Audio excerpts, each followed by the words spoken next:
이때 나이트로사민을 차단하는 역할을 하는 것이 엽록소다. 푸른색이 짙을수록 더 많은 엽록소, 더 강한 항암 효과를 갖게 된다. 생선과 달리 육류의 발암물질은 요리하기 전에는 나오지 않았다. 하지만 조리가 끝나면 검출된다. 육류 섭취가 부쩍 늘어난 80년대 후반, 박상철 교수는 외식이라면 을의 숯불고기를 떠올리는 식생활의 변화가 염려스러웠다. 고기를 구워서 먹으면 발암물질이 생긴다는 것은 스기무라 박사라고 유명한 분이 83년대 그 기전까지 다 발표를 했기 때문에 우리가 잘 알고 있었는데, 우리 한국 사람들이 바로 그런 발암물질이 많은 조건에 고기를 구워서 먹는 거지요. 그래서 이게 문제다. 한번 조사를 해보자. 연구 결과 조리법에 따라 생성되는 발암물질의 양이 차이가 있었다. 고온의 조리법일수록 발암물질이 생성될 확률이 높았다. 이 경우에도 암을 이기는 열쇠는 채소다. 채소 속의 항산화 성분이 발암물질을 억제하는 역할을 한다. 박상철 교수는 상추보다 색이 짙은 채소를 함께 먹거나 육류를 삶아 먹을 것을 홍보했다.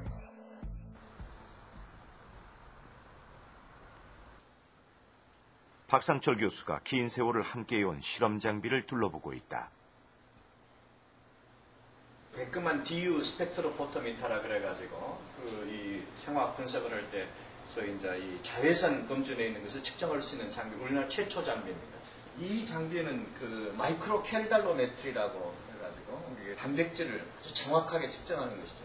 그래서 옛날만 해도 이제 이런 방법을 통해서 시간이 1980년대 실험실의 현실은 열악했지만 생화학의 세계는 늘 새로운 가능성으로 그를 자극했다. 실험실에서 얻은 성과를 세상과 나누는 일은 늘 즐거웠다. 서울올림픽 준비가 한창이던 1988년 여름, 그는 우연찮은 기회로 운동 후 근육에 쌓여 피로의 원인이 되는 락트산에 대해 관심을 갖게 된다. 락트산은 피로물질이다. 포도당의 대사 과정에서 피로부산이 만들어지고 피로부산에서 다시 에너지를 만드는 TCA 대사 과정을 통해 에너지가 생기는데, 과다하게 운동을 하면 에너지 대사가 이루어지지 않고 피로부산이 락트산으로 바뀌어버린다. 락트산은 우리가 흔히 말하는 젖산으로 이것이 축적되면 피로해진다. 이때 글루탐산을 넣어주면 피로부산이 젖산으로 바뀌지 않고 알라닌으로 바뀐다. 알라닌은 근육 조직에서 저절로 빠져나가기 때문에 피로가 쌓이지 않는다. 생화학자에게는 간단한 대사 과정이지만 일반인들에게는 어려운 이야기다. 박상철 교수는 락트산 이야기를 음식을 통해 쉽고 편안하게 전달했다. 일반인들한테 이제 운동하고 나서는 반드시 피로에 제일 좋은 것이 토마토 주스다. 토마토 주스에는 라이코핀이라는 아주 강력한 항산화제도 들어있고, 또 글루탐산이라는 바로 이 락트산을 제거하는 그런 아미노산도 들어있고, 그래서 그런 이중으로 들어있기 때문에 글루탐산이 제일 좋다. 암을 이기는 음식에 관심이 많은 박상철 교수. 간질환에 취약한 한국인을 위해 알코올 연구를 시작하는데, 효소는 20세기 초반 이후 생화학의 가장 중요한 화두였다. 박상철 교수에게도 마찬가지. DNA가 등장하기까지 효소는 생명의 비밀을 관장하는 키워드였다. 술에 취하고 깨어나는 과정에서도 효소는 중요한 역할을 한다.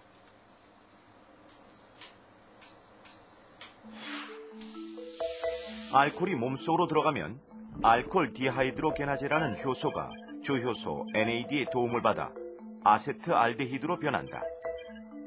아세트알데히드는 또 아세테이트로 변하는데, 이때 아세트알데히드가 완전히 분해되지 않으면 술에 취하게 하고 신체에 손상을 주는 독성을 갖게 된다. 이 대사 과정이 원만하게 이루어지도록 하기 위해서 박상철 교수는 아세트알데히드를 아세테이트로 바꾸는 효소에 주목했다. 알코올 분해 효소를 돕는 조효소 NAD를 계속해서 공급해줄 수 있는 물질이 아스파테이트, 즉 아스파라긴산이다. 아스파라긴산이 들어가면 조효소 NAD를 계속 공급해주는 효과가 생겨 알코올 분해를 촉진하여 주지만, 문제는 아스파라긴산의 체내 흡수가 낮다는 점. 인체 흡수력이 떨어지는 아스파라긴산의 체내 생성을 돕는 것이 바로 아스파라긴이다.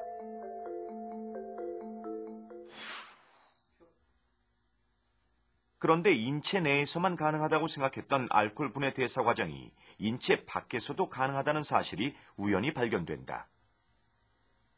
아니 실험 결과가 이렇게 나올 수 있는 거야? 왜 이 튜브만 아세트알데하이드가 사라지지? 이건 문제가 있는 건가? 어쨌든 계속 반복해봐. 네. 이상하네. 다른 건 괜찮은데 왜 이거만 사라지나? 알코올의 대사 과정을 증명하는 대조군 실험을 하던 중 한 튜브에서만 아세트알데히드가 사라진 것이다. 알코올 대사에 도움을 주기 위해 조효소를 촉진할 생각이던 박상철 교수는 인체가 아닌 실험 튜브에 다른 여러 종류의 시약을 넣어 실험을 한다. 일명 대조군 실험이라 하는데 인체 아닌 실험 환경 속에서 여러 종류의 물질을 넣어 인체의 변화와 대조해보는 실험이다. 그 과정에서 신기한 일이 벌어진 것이다. 그래서 이제 저는 이제 저하고 같이 일하는 우리 연구원한테 야 이거 그 생화학 실험이라는 것은 무균 상태에서 해야 하는데 이거 어떻게 뭐 실험하다가 곰팡이 같은 거 들어갔지 않느냐 이제 이렇게 저희들이 야단도 치고 그래서 다시 하고 또 데이터가 비슷하게 나와서 또 저희가 또 제가 직접 또 다시 또 해보고 그러다 보니까 분명히 그 어떤 특정한 물질을 넣었을 때 아세트알데히드가 없어진다는 걸 저희들 알게 됐습니다. 아세트알데히드는 어떻게 사라진 것일까? 비밀은 이번에도 아스파라긴이었다. 아세트알데히드는 아스파라긴이든 비커에서만 사라졌는데 아스파라긴은 인체 환경이 아닌 실험실 튜브 안에서 아세트알데히드와 직접 결합해서 피리미딘이라는 새로운 물질을 만들어냈다. 아스파라긴의 알코올 해독 능력은 쥐 실험으로 테스트했다. 알코올을 주입한 쥐에게 다시 아스파라긴을 주입해서 정신을 차리는 과정을 반복 실험해 그 효과를 입증했는데 일명 라이팅 리플렉스 실험이라 한다. 술에 취하면 누워 사지를 뻗고 자지만 술이 깨자마자 자세를 바꾸는 쥐의 특성을 바탕으로 설정된 실험이다.